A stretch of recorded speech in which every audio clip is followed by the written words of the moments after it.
بڑی شان و شوکت کے ساتھ چلا تھا، وہ قافلہ آج مدینہ کربلا پہنچ گیا۔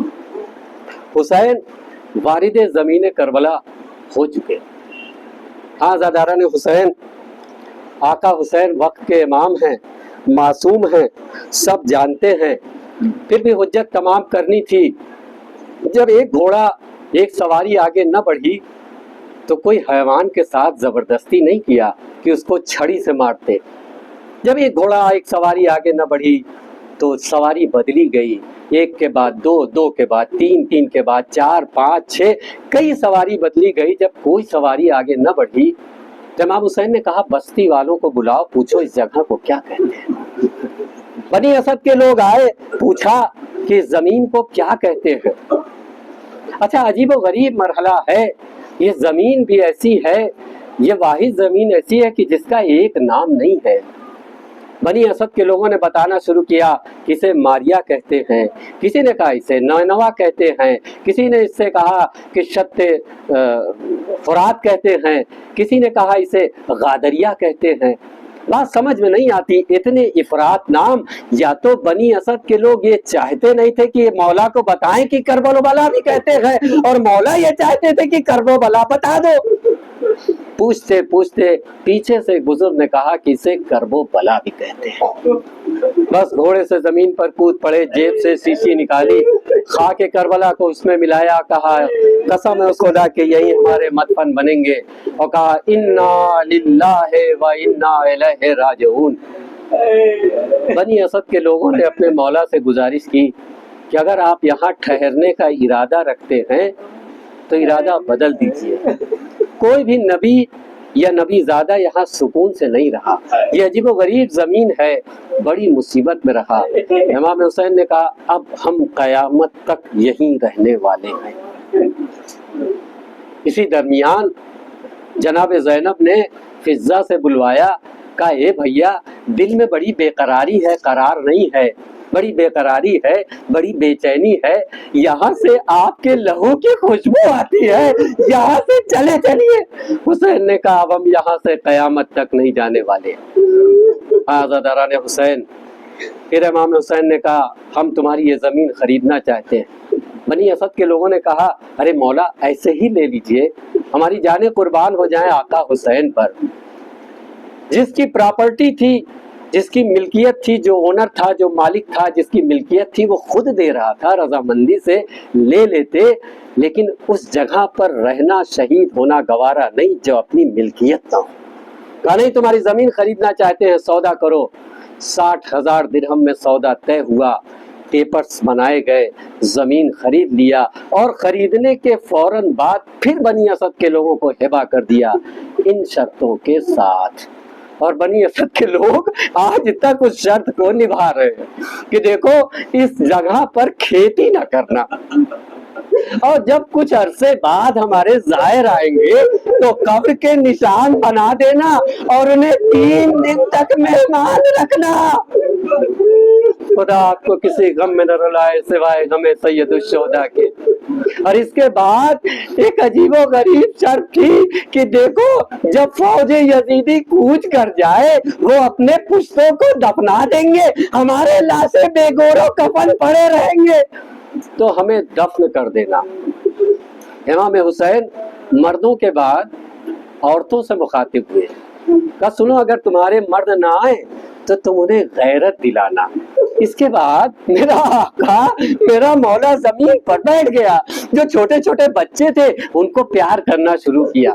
جب آپ بچوں کے ساتھ پیار سے پیش آئیے تو تھوڑی دیر میں وہ آپ سے مانوس ہو جاتے ہیں۔